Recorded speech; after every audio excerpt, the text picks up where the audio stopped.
Assalamualaikum warahmatullahi wabarakatuh. Alhamdulillah, alhamdulillah, binikmatihi tatimmu shalihat, wa bi fadlihi tatanazzalul khairat, wa bi syukrihi tatanazzalul barakat. Asyhadu an la ilaha illallah, al-haqqul haqqul mubin, wa asyhadu anna Muhammadan abduhu wa rasuluhu as-sadiqul wa'dul amin. Allahumma shalli ala Muhammad wa ala alihi wa ashabihi wa man tabi'ahum bi ihsan ila yaumiddin. Wa qala Allah ta'ala fil Qur'anil azim, a'udzu billahi minasy syaithanir rajim. Wa ma khalaqtul jinna wal insa illa liya'budun. Wa qila fil ayat qul inna sholati wa nusuki wa mahyaya wa mamati lillahi rabbil alamin. Amma ba'du. Ma'asyiral muslimin, as'adani wa as'adakumullah. Bapak-bapak, ibu-ibu, jamaah salat subuh yang dirahmati dan dimuliakan Allah Subhanahu wa taala. Alhamdulillah, sungguh nikmat yang sangat luar biasa diberikan kepada kita, bahwa sampai hari ke-23 pagi ini kita masih diberikan kekuatan, diberikan kesabaran, dan juga diberikan istiqomah menjalankan kewajiban yang diperintahkan oleh Allah Subhanahu wa taala. Mudah-mudahan semua itu menjadi motivasi bagi kita untuk terus menyelesaikan kewajiban puasa Ramadan yang diwajibkan oleh Allah Subhanahu wa taala dengan predikat yang terbaik, yaitu la'allakum tattaqun. Kita mendapatkan ketakwaan dari sisi Allah Subhanahu wa taala, yang artinya kita menjadi hamba-hamba yang dimuliakan di sisi Allah Subhanahu wa taala. Inna akramakum indallahi atqakum. Sesungguhnya orang-orang yang mulia di sisi Allah adalah orang-orang yang bertakwa. Mudah-mudahan kita di antara hamba-hamba Allah yang dimuliakan di sisinya. Amin. Untuk selanjutnya, salawat dan juga salam ma'asyiral muslimin, tidak lupa kita aturkan kepada Rasulullah Sallallahu Alaihi Wasallam. Semoga kita mendapatkan syafaatnya atas kehendak, atas izin dari Allah Subhanahu wa taala besok di hari akhir, dan menjadikan kita umat yang senantiasa mengikuti apa-apa yang dicontohkan dan apa-apa yang diajarkan kepada kita. Bapak Ibu jamaah salat subuh yang dirahmati dan dimuliakan Allah Subhanahu wa taala, bahwa kita dilahirkan oleh Allah Subhanahu wa taala tidak lain adalah untuk beribadah. Jadi ini perlu kita ingat supaya di dalam hidup kita ini tidak salah arah, supaya hidup kita ini terarah sesuai dengan apa yang digariskan oleh Allah Subhanahu wa taala. Bahwa kehidupan kita di dunia ini tidak lain, tidak bukan hanya untuk beribadah kepada Allah. Pertanyaannya, ma hiyal ibadah?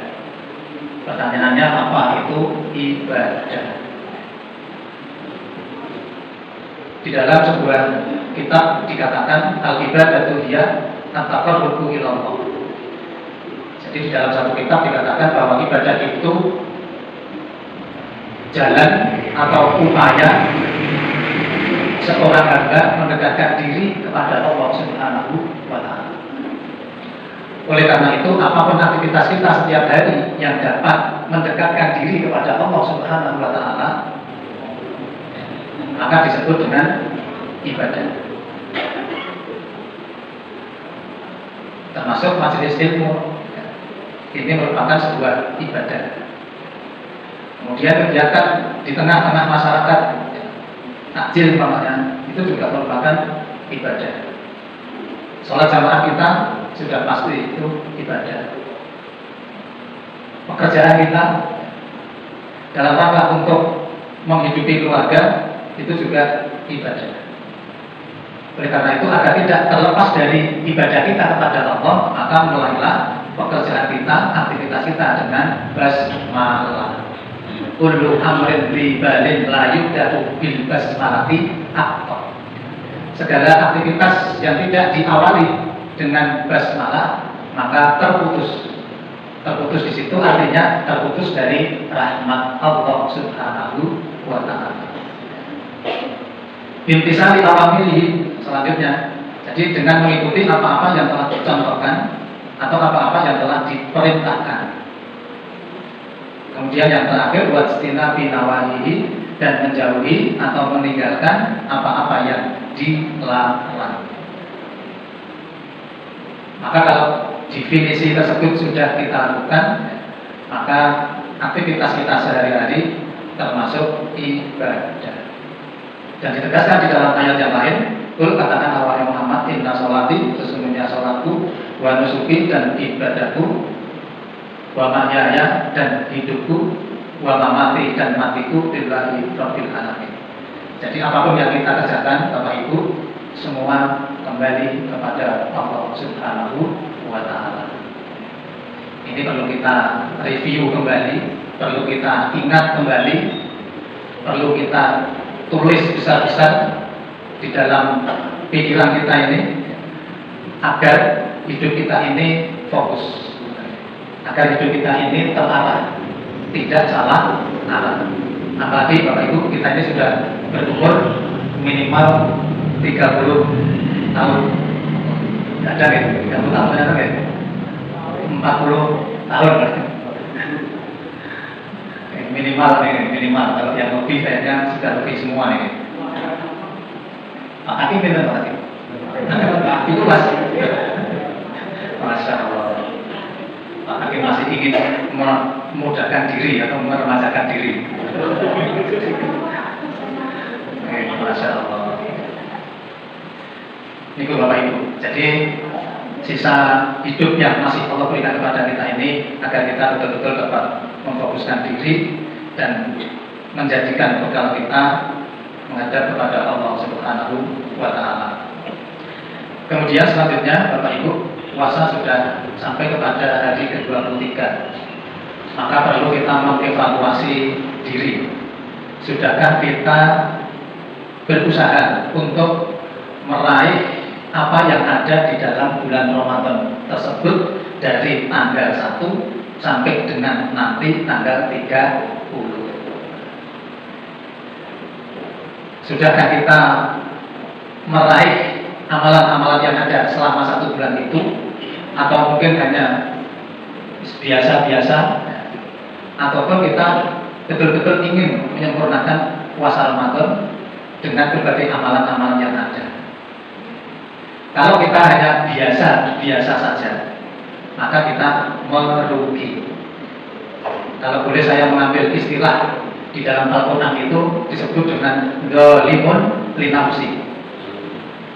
Jadi kalau kita menjalani puasa ini hanya dengan cara yang biasa-biasa saja, maka bisa disebut kita ini sebagai orang yang dzalimun linafsi, menganiaya diri kita sendiri. Ribun kok sakit disebut sebab dzalimun linafsi? Ya karena kita menjalankan puasa ini sekehendak kita, semau kita. Mau puasa ya puasa, tidak mau puasa ya tidak puasa. Mau tarawih ya tarawih, mau nggak tarawih ya nggak tarawih. Mau sedekah ya sedekah, nggak mau sedekah ya nggak sedekah. Artinya tidak berusaha semaksimal mungkin, biasa-biasa, biasa. Jadi kalau ingin dikerjakan, kalau nggak ingin ya ditinggalkan. Maka masuk kategori dzalimun linafsihi. Atau masuk yang kategori kedua, yaitu muktasib. Muktasib itu artinya sedang. Sedang itu ya menjalankan aktivitas Ramadan seperti biasa, ya puasa, ya tarawih, ya sedekah, ya tilawatil Quran, ya kegiatan-kegiatan yang lain. Tetapi tidak ada satu keinginan agar apa yang diamalkan itu bernilai, berkualitas, sungguh-sungguh. Tidak ada. Jadi hanya sekedar sebagaimana air mengalir. Air mengalir biasa dari atas ke bawah. Nah ini yang sedang-sedang. Nah kalau yang sedang ini masih lumayan. Artinya mendapatkan pahala dari Allah Subhanahu wa Ta'ala. Nah yang paling baik Bapak Ibu adalah sabiqun bil khairat. Ya. Jadi orang itu sudah memahami puasa itu seperti ini dan pada akhirnya seperti ini, selanjutnya harus begini. Nah itu sabiqun bil khairat. Jadi ada usaha untuk terus meningkatkan kualitas, ada upaya yang terus-menerus untuk kemudian dapat mendekatkan diri kepada Allah Subhanahu wa Ta'ala. Karena bulan Ramadan ini Bapak Ibu jamaah sungguh sangat luar biasa. Allah hanya memberikan sebulan dalam 12 bulan. Waktunya tidak lama. Sehingga kalau kita tidak maksimalkan, maka sungguh akan sangat merugi. Oleh karenanya masih 7 hari, masih 7 hari atau 1 pekan ini, monggo kita maksimalkan, kita upayakan semaksimal mungkin agar puasa 1 bulan ini betul-betul dapat merubah pribadi kita menjadi lebih baik, merubah pola pikir, sikap, perbuatan yang lebih baik dalam rangka mendekatkan diri kepada Allah Subhanahu wa Ta'ala. Masih 7 hari lumayan Bapak Ibu. Mari kita betul-betul usahakan. Sebagaimana Rasulullah SAW ketika memasuki 10 hari terakhir puasa atau sepertiga akhir bulan puasa, apa yang dilakukan oleh Rasulullah? Rasulullah bersungguh-sungguh, yajtahid, dari kata-kata ijtihada, yajtahid, bersungguh-sungguh. Bersungguh-sungguh itu berarti menghadapi sepertiga itu ya dengan persiapan, dengan perencanaan, kemudian pelaksanaan, sehingga pada akhirnya mendapatkan akhir yang terbaik. Jadi kalau ada di dalam hadis itu Bapak-bapak disabdakan oleh Rasulullah, al-a'malu bi khawatiha. Dari semua aktivitas itu, yang terpenting itu adalah akhirnya. Kalau akhirnya baik, 10 terakhir ini baik, maka baiklah dari awal sampai akhir. Tapi kalau kemudian 1 sampai 22, kemudian 23 ke belakang, ke depan itu tidak baik, maka dianggap tidak baik. Karena al-amalu bi khawatiha.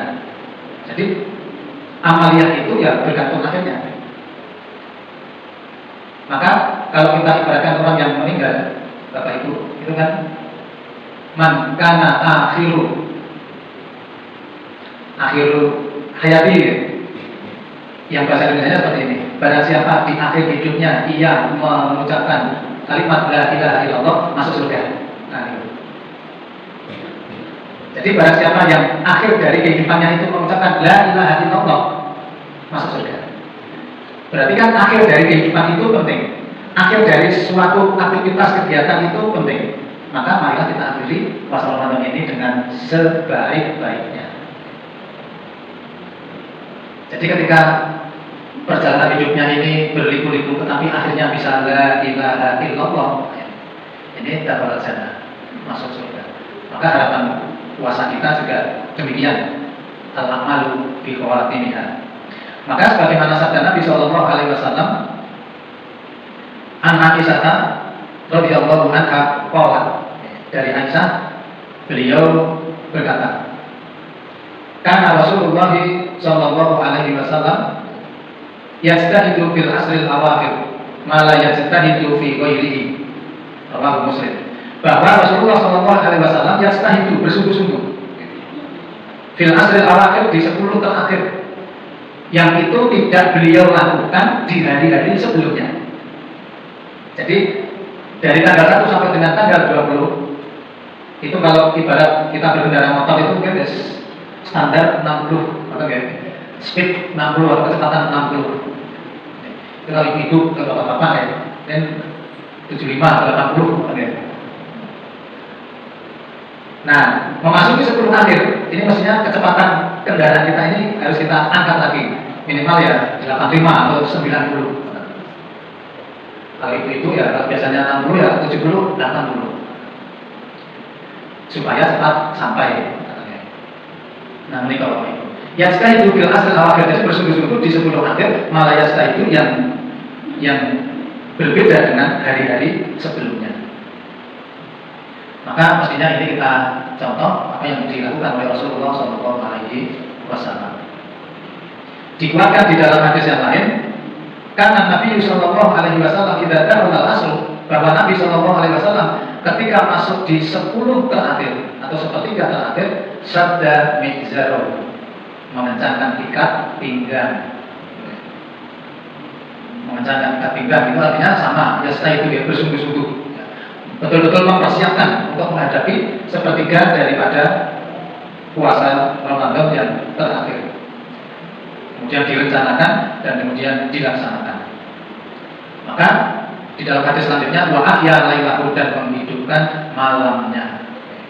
Jadi sholat isya-nya, sholat jamaahnya, kemudian sholat tarawihnya, termasuk witirnya, kemudian tilawahnya, subuhnya. Ini kan termasuk suasana yang masih gelap gitu ya. Maka termasuk subuhnya. Jadi jangan sampai kemudian isya-nya, tarawihnya, tilawahnya, subuhnya tertinggal. Ini yang tidak dilakukan oleh Rasulullah, sehingga sepanjang malam, sepanjang suasana gelap itu beliau senantiasa menghidupkan amalia-amalia Ramadannya. Wa aiqadha ahlahu, dan membangunkan keluarganya. Kira-kira kita sudah membangunkan keluarga kita atau belum, Bapak Ibu? Untuk apa? Yang untuk beribadah kepada Allah Subhanahu wa Ta'ala dari amalan-amalan Ramadan tersebut. Nah, itu yang pertama yang dilakukan oleh Rasulullah. Yang kedua, jadi bersungguh-sungguh. Yang kedua adalah iktikaf. Dari Aisyah radhiyallahu anha berkata bahwa Nabi SAW, Nabi SAW karena yaktadifu al-ashrul awakhir, beriktikaf di 10 akhir min Ramadana, dari bulan Ramadan, hatta tawaffahullah, sehingga beliau wafat. Jadi sepanjang hayat beliau, Rasulullah itu beliau di 10 akhir selalu beriktikaf sampai beliau wafat. Summa ittaqafa azwajuhu, kemudian juga diikuti oleh istri-istrinya. Mereka beriktikaf min ba'di, setelah meninggalnya Rasulullah SAW. Ini hadis diriwayatkan oleh muttafaqun alaihi. Jadi kalau kembali berbicara kepada iktikaf, Bapak Ibu, apakah iktikaf itu lelah, capek, berat, apalagi? Ya. Kalau dibilang berat, capek, lelah, sulit. Ngomong balik. Ngantuk, ngantuk. Betul itu. Tetapi apapun, bahwa Rasulullah SAW mencontohkan itu. Dan sampai saat ini saya belum membaca batasan waktu dari iktikaf. Dari jam sekian sampai jam sekian. Saya tambahnya belum membaca atau mendengar. Barangkali Bapak Ibu ada yang pernah mendengar bahwa iktikaf itu harus dari jam sekian. Ya. Kalau aktivitasnya sudah jelas, bisa berdoa, bisa berzikir, bisa bertilawah, bisa membaca buku-buku Islam, bisa kajian, ya, dan lain sebagainya. Tetapi untuk batasan waktu, kayaknya saya belum mendengar.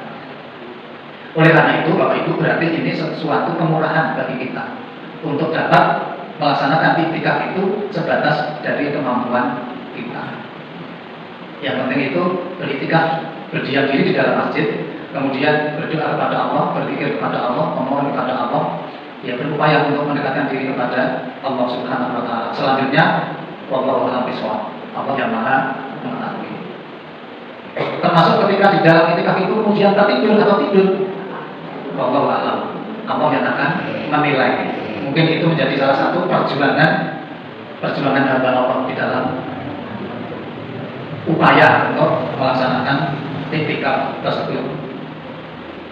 Dan ini yang menjadi dasar bahwa Rasulullah melaksanakan di 10 akhir bulan Ramadan.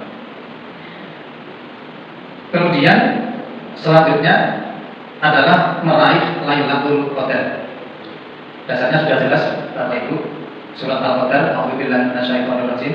Inna anzalnahu fi Lailatul Qadar. Allah menurunkan Al-Qur'an di malam Lailatul Qadar. Wa ma adraka ma Lailatul Qadar. Apa toh Lailatul Qadar itu? Lailatul Qadri khairun min alfi syahr. Lailatul Qadar itu kalau di dalam terjemahan Al-Qur'an adalah malam kemuliaan. Jadi malam yang penuh dengan kemuliaan. Malam yang bisa dibilang istimewa. Kenapa istimewa? Nanti di ayat selanjutnya. Lailatul Qadri, malam kemuliaan adalah khairun min alfi syahr.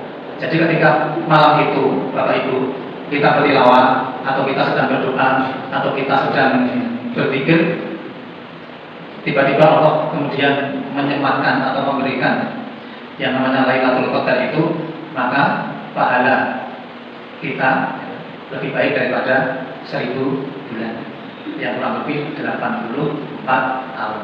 Mungkin kita pas sholat, Allah ya, berikan Lailatul Qadar itu kepada kita. Atau ketika kita sedang bertilawah, tiba-tiba Allah berikan. Atau ketika kita sedang bersedekah, jadi masuk masjid malam hari, kemudian kita masukkan sedekah kita.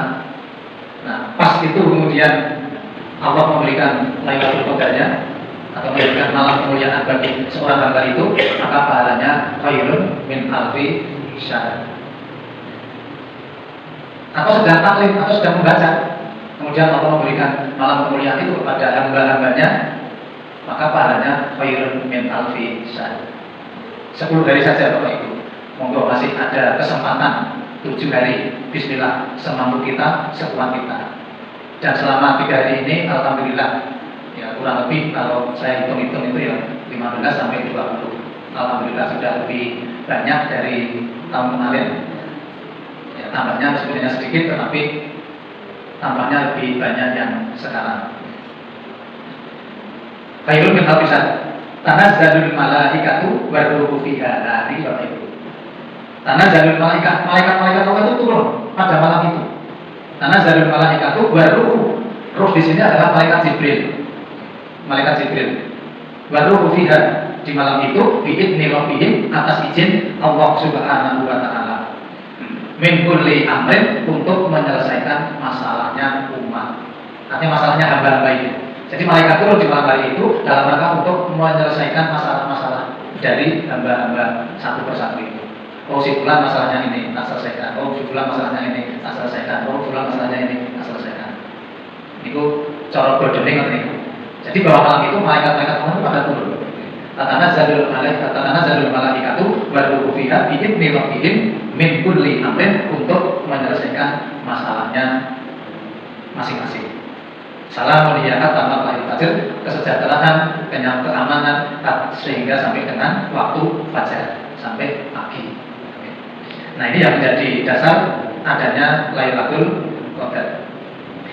Nah, di dalam hadisnya disebutkan man qoma Lailatul Qadri, barang siapa qoma mendirikan sholat Lailatul Qadri di malam kemuliaan, imanan wa ihtisaban, dengan iman dan ihtisab, dengan keyakinan dan penuh pengharapan, ghufira lahu ma taqaddama min dzambi, maka akan dihapuskan dosa-dosa yang telah lalu. Hadis riwayat Bukhari. Masya Allah Bapak Ibu. Di bulan Ramadan ini Allah memberikan fasilitas peleburan dosa. Di antara hadisnya ini, kemudian hadis yang lain, man qoma Ramadan imanan itu, kemudian ada man shoma Ramadan imanan dan seterusnya, yang pada akhirnya kedua-duanya ghufira lahu ma taqaddama min dzambi. Maka rugilah, celakalah, menyesallah orang-orang yang mendapati bulan Ramadan dan dosanya tidak diampuni. Maka menjadi salah satu target kita Bapak Ibu di bulan Ramadan ini, semestinya dosa-dosa kita terhapuskan ya, dengan amalan-amalan Ramadan kita. Mudah-mudahan begitu ya Bapak Ibu ya. Amin ya.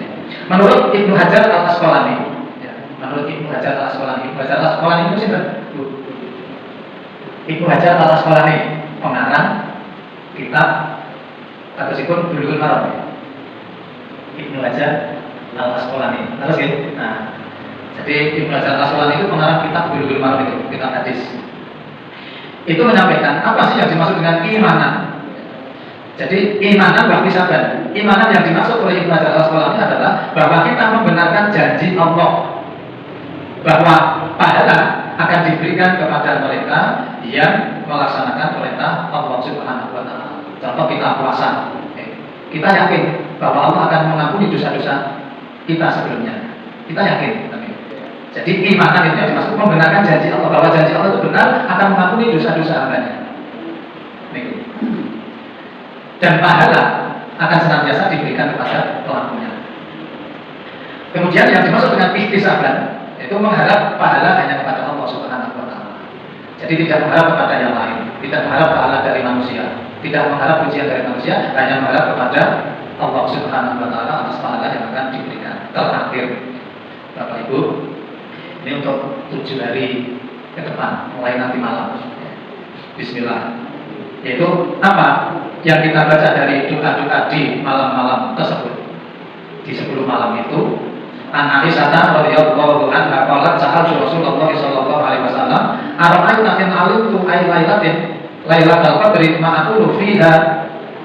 Qala, "Quli Allahumma innaka afuwwun tuhibbul afwa fa'fu anni." Hadis riwayat At-Tirmidzi dan Ibnu Majah. Dari Aisyah berkata, beliau bertanya kepada Rasulullah, "Wahai Rasulullah, seandainya aku mengetahui salah satu di antara malam-malam yang 10 itu adalah malam Lailatul Qadar, maka kira-kira apa, wahai Rasulullah, yang harus aku ucapkan?" Maka kemudian Rasulullah menjawab, "Qala quli." Quli itu artinya katakanlah. Kenapa quli? Karena kepada Aisyah istrinya. Kalau kepada laki-laki kan qul. Qul kepada laki-laki. Tapi kalau kepada perempuan quli.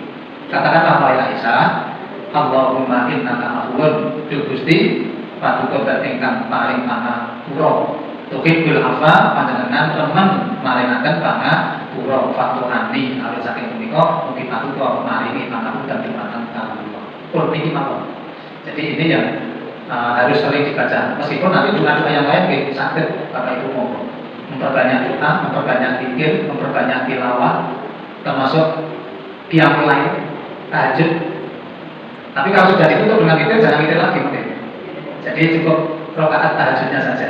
Jadi witir cukup sekali. Jadi meskipun panjenengan sudah tarawih, sudah witir, boleh tak sholat tahajud boleh, tetapi jangan witir kembali.